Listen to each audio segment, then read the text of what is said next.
Hey everybody, it's me, Steve Schnee, the CD Junkie. On this episode of CD Junkie, I'm going to be talking about a great trio from the Chicago area that were around in the early 80s. Three extremely talented musicians, and they made a racket that we still talk about today. And yes, I am talking about the Elvis Brothers. That is Graham Elvis, Rob Elvis, and Brad Elvis. Yes, they were actually real brothers. No, actually they weren't. That was a lie. I apologize. But, like Brad was originally in a band called Screams. And I'm sure some of you, music fans will remember Screams. But the three of these gents came together. And, Graham Elvis was bass and vocals, Rob Elvis was guitar and vocals, and Brad was, of course, drums. One of the greatest drummers ever. He's right up there with Clem Burke. But they started playing live. A lot of people consider them power pop. A lot of people consider them rockabilly. They're everything and more. And I like to start these episodes off by telling you how I got into the artist. And that's basically because I just saw this random single in the bins, and it's called Hidden in a Heartbeat. And I picked it up and go, the Elvis Brothers, I got to check this out. Took it home, loved it. And the next time I was at a Licorice Pizza, I picked up the album called Moving Up. And that's what we're going to start with right now. Their debut album came out in 1983, and it is called Moving Up. And boy, is this incredible. Just filled to the brim with great tunes. Now, Fire in the City was played on MTV, so everyone considered them a rockabilly band. And of course, with the name the Elvis Brothers, people were automatically going to think that they were, Sun Records inspired. But yeah, you know what? That is a little bit of it. There's also Beatles, McCartney, Lennon, all these great influences. There's country in there. So many great songs. And there's such variety too. You get songs like It's So Hard or the title track Moving Up that were just pure, let's just say, power pop. Power pop fans would absolutely love them, but they weren't strictly power pop. They were all over the map. Santa Fe, Fire in the City, Hey Tina, lots of great material on here. And then, of course, the aforementioned Hidden in a Heartbeat sounded like it could have been a great top 40 song. But in fact, there's quite a few songs on here that I thought should have been singles.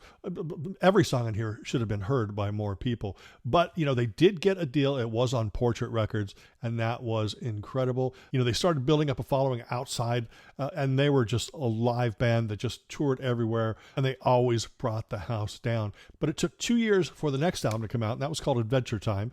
That's the cover of that album there. That's what I call the Mullet album. And it is actually, it's so amazing. It's produced by Adrian Belew. And, they veer a little bit away from sort of the rockabilly root sound. It's more produced. But, oh my gosh, the songs on here, Akiko Shinoda, Somebody Call the Police, Burning Desire, Crosswinds. Now, does anybody remember the group The New Monkees? Now, I don't know if this is true. I actually should ask Brad about this. But, and maybe he has answered it, but they were actually approached to be members of the New Monkees. I don't know if that's true or not, but I will tell you that the first song on Adventure Time was called Burning Desire, and that was actually re-recorded by the New Monkees. But anyway, another great collection of songs. It just showcases how great these guys were as songwriters, as players. They were able to touch on many different styles, often, combining them into one song. Really absolutely fantastic. Now, this CD here combines both albums, no bonus tracks, but it is essential to anybody who loves power pop, rockabilly, new wave, anything that came out in the early to mid 80s. The albums were from 83 and 85. Now, the band occasionally took on other members, as a fourth touring member.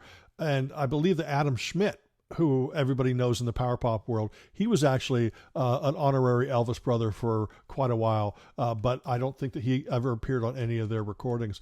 But the band eventually split up, went their separate ways, but they came back together again in 1992 and put out a third album called Now Dig This. Another great collection of songs. These guys really know their way around a tune, whether it's a melody or the arrangements, the dynamics. The time that passed between the second album and this third album, they hadn't lost any of their charm. And I will tell you that the CD booklet folds out into a poster. And if you're lucky enough, you're going to be able to grab an autographed version there. I didn't have them sign that. That's just the way it came. So I'm very happy to have all three autographs. But that's actually it with the Elvis Brothers. I believe that they've come back together again once or twice, or maybe more than that, to do little live shows, but they haven't recorded anything else. I apologize that I don't know what Rob and Graham have been off.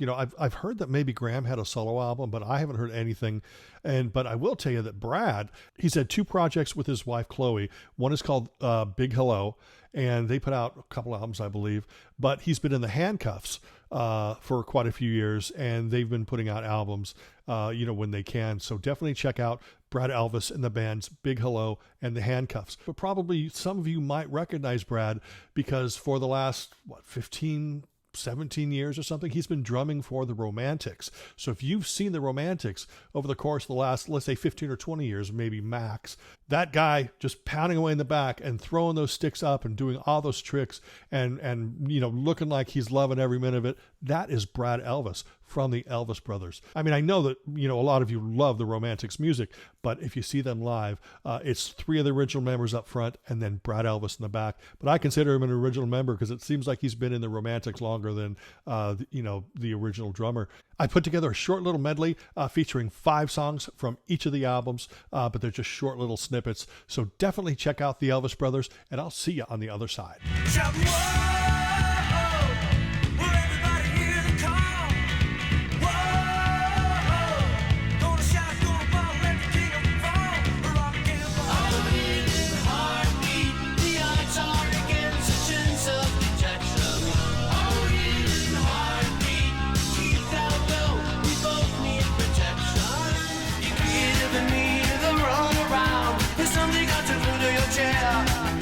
Let me tell you, baby, if you give it a try, I kinda get the feeling we'll do it tomorrow. Try shake it, won't you shake it tonight?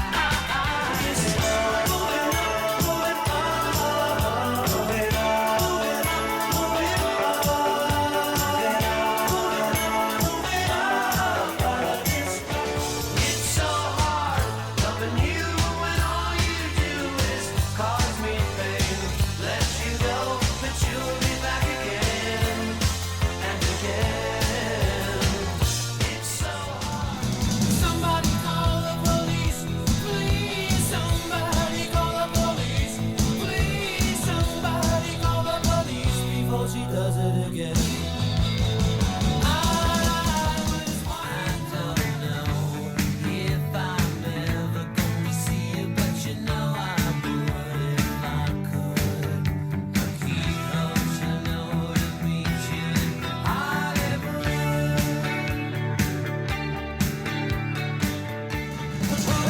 You are my burning desire, yeah. Hold me close and I can't feel the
Anyway, that's it. I hope that you enjoyed this little video about the Elvis Brothers. I hope that you check them out. Now, I will tell you that both Moving Up and Adventure Time were available on vinyl, as I told you, since it was 83 to 85. You might be able to find those in the wild pretty easily. The CD is going to be a little bit more difficult, so you're going to have to search online, but definitely worth your time. And of course, this album, Now Dig This, was never released on vinyl, so definitely search for that. Anyway, thank you for your time. I appreciate you. Remember to like, comment, share, subscribe, ring that bell for future notifications. And until the next time, remember me. I'm Steve Schnee, the CD Junkie.